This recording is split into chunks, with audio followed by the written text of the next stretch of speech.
Thank you for joining us. Welcome to LumioseStation.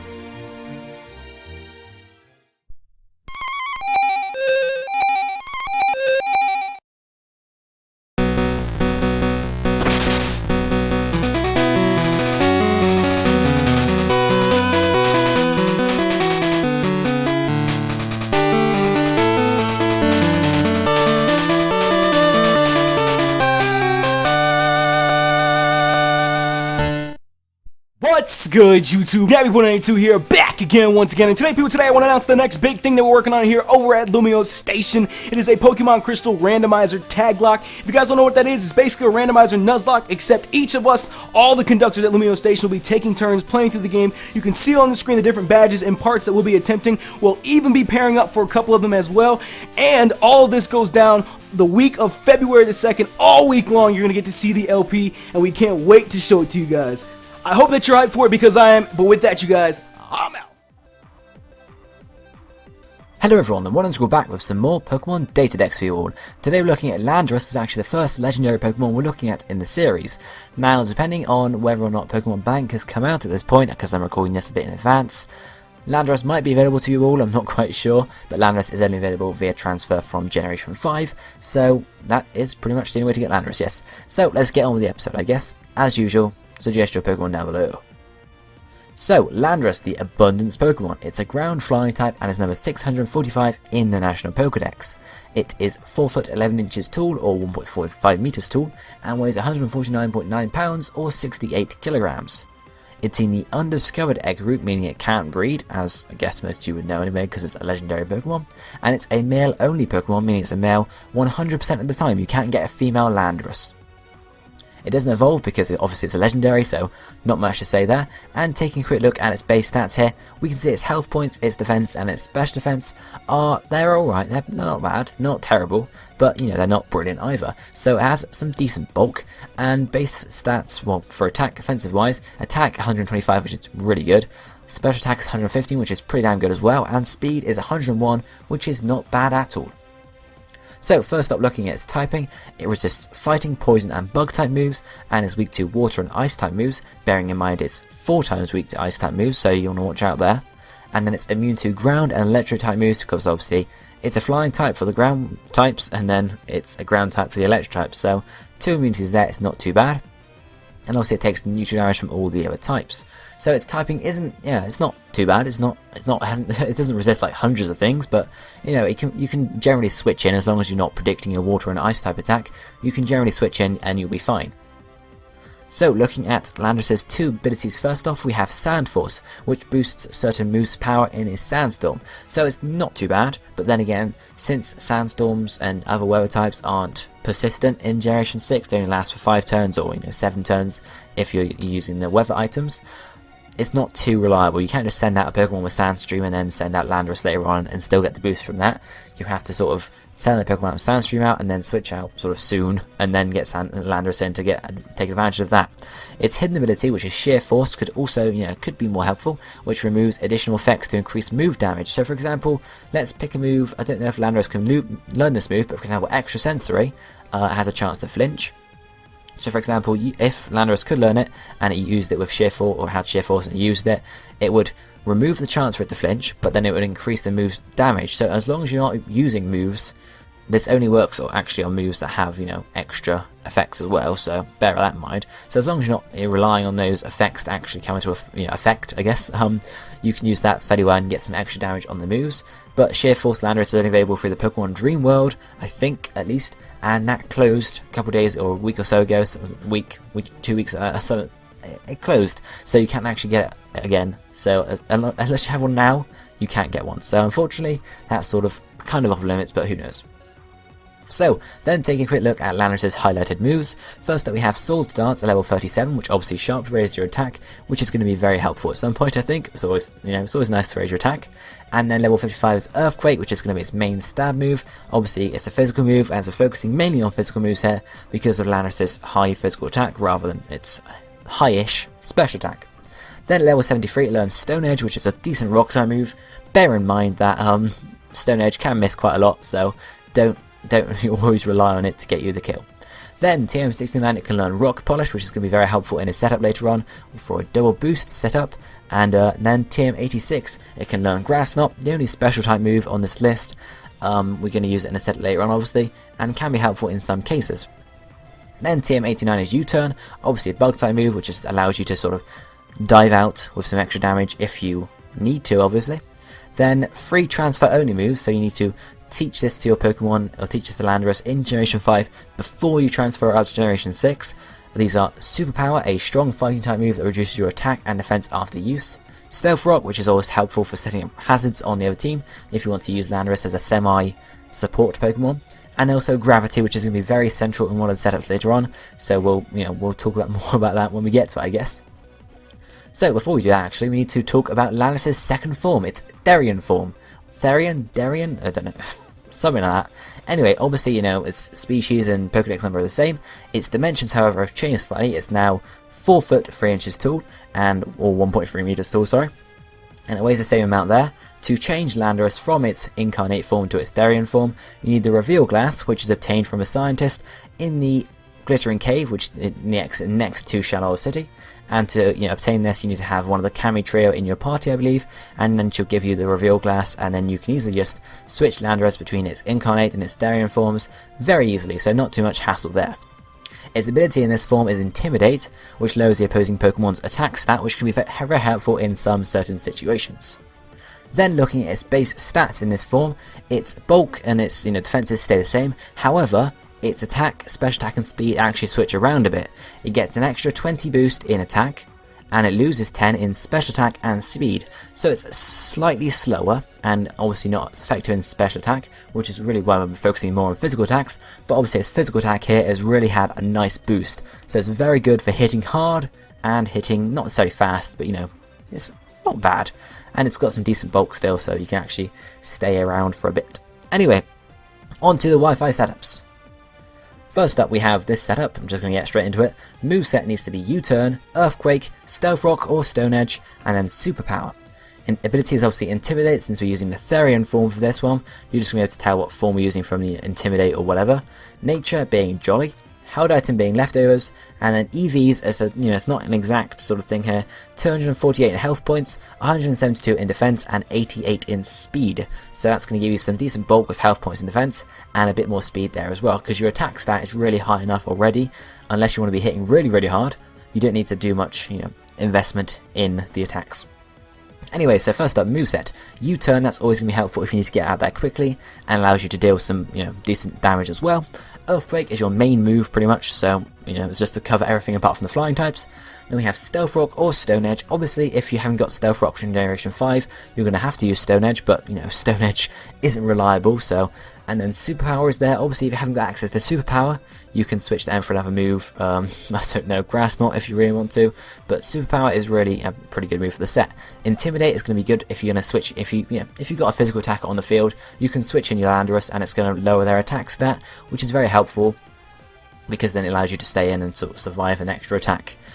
We have a Jolly Nature here, which is going to boost our speed and lower our special attack. So maybe Grass Knot's not the best move to have on support there. Maybe you could have something else. I really don't know. You could put Swords Dance in there if you want, exactly. It just really depends what sort of setup you're going for here. Anyway, then we have the Held Item being Leftovers. That's just really to help you stay in a bit longer with that bulk. And as I've explained already, EVs are to give you some more bulk while giving you a bit more speed. So obviously with this set, if you've got Stealth Rock, obviously when you come in you want to use the Stealth Rocks if you can. And then obviously depending on your opponent, you could use the Earthquake if they're non-flying. However, if there are quite a lot of flying types on the opponent's team or levitating Pokemon, etc., you could probably predict a switch from whatever Pokemon they're in to a flying type or whatever, because they could predict you to use Earthquake. So you could go for a Stone Edge and see if you can catch them off guard and hit their flying type or whatever with a Stone Edge and do some pretty decent damage there. However, as I mentioned like 5 times in this video already, Stone Edge is unreliable, so please just don't rely on it and don't come to cry to me when Stone Edge misses all the time. Anyway, that's pretty much it for this setup. It's just a basic attacking setup, not much really to say. So, the next setup is a double boost setup. So our moveset here is Swords Dance, Rock Polish, Stone Edge and Earthquake. So obviously with the Swords Dance there, that's going to sharply raise your attack. Rock Polish is going to sharply raise your speed, and then Stone Edge and Earthquake are your main attacking moves. Ability again is Intimidate, because we're using the Therian form here, because that's arguably the better form, I think, in my opinion, because of obviously the high boost in physical attack, which means you don't have to put as much, sort of as many EVs in the attack stat. You can put them in speed and such. Nature this time is Adamant to boost your attack, because we're going for a full out offensive setup here. So it's going to boost your attack and lower your special attack, because we're not using Grass Knot or any of our special moves. Held item again is Leftovers. We could use a Life Orb, but really Leftovers is going to be the better bet, just to stay in for a bit longer to help us set up. And then EVs, this time putting maximum attack to get the maximum attack we can, and then 48 in health points and 208 in speed. The speed is going to sort of, 208 speed is going to give us pretty decent speed boost there, and the extra in health points is just give us that bit more bulk, so we can survive some more attacks. So really, what you want to be doing in this setup is, when you see an opportunity to set up, send your Landorus in, and then first off, I would recommend using Rock Polish first. This is just off the top of my head. I would recommend using Rock Polish first, then Swords Dance. The reason for that being, if you use Swords Dance first, your opponent could see you're going to set up and think, okay, I need to take this person out as soon as possible, etc. And then they might, sort of have a move set up. Well, they might have switched out already and have a move set up. And because you haven't boosted your speed yet, you're actually going to be sort of slower, I guess. And they might be able to get in with the attack first, I guess. So boosting speed can be a bit more helpful than boosting attack first. So you boost speed, then boost your attack, and then you can pretty much, with this high attack, maximum attack, Adamant Nature, Sword Stance, Rock Polish, you're going to be able to almost sweep through their entire team, depending on obviously what team it is.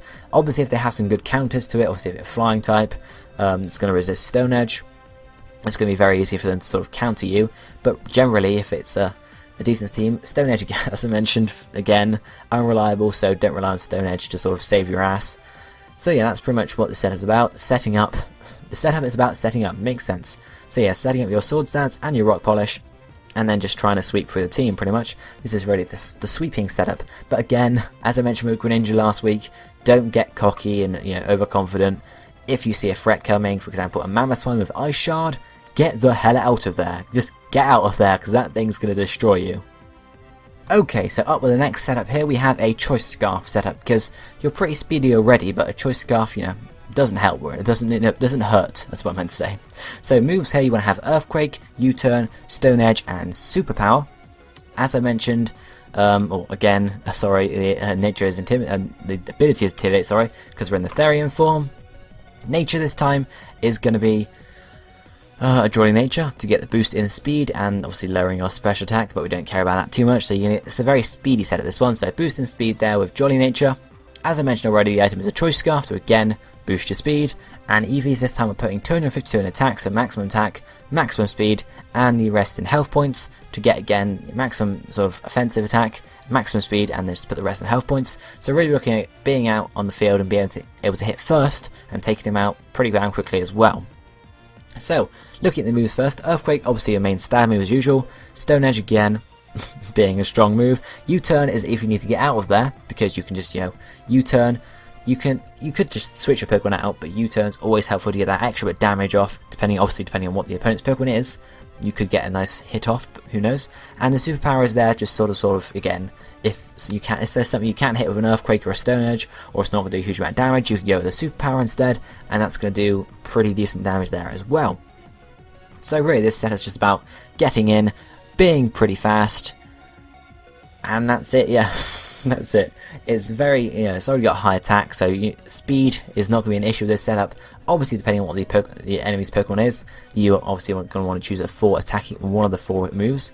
And if they, for example, if they got if they got an Infinite out, and don't go for Earthquake, that would be my suggestion. Because if they've got a Levitate or a Flying on their team, they're just going to switch into that. Then you're going to use Earthquake. It's not going to affect them, and you're going to be Choice Scarfed into that Earthquake, so you have to switch your Landorus out. So don't necessarily just go for what's going to be most effective.